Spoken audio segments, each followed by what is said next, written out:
Alam mo ba na Slate Xerox ay isang brand ng photocopy machine? Pero dahil lagi itong ginagamit para sa photocopying, kahit ibang brand, sinasabi pa rin nating pa-Xerox naman. Ito ang tawag na genericization. Kapag ang tatak, naging tawag na sa mismong produkto o gawain.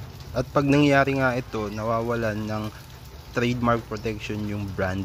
At pag ginamit yan ng ibang company for their marketing strategy, mahirapan na yung original company na habulin sila because naging common usage na nga ng tao yung kanilang brand to term or to use to denote the generic term for the product.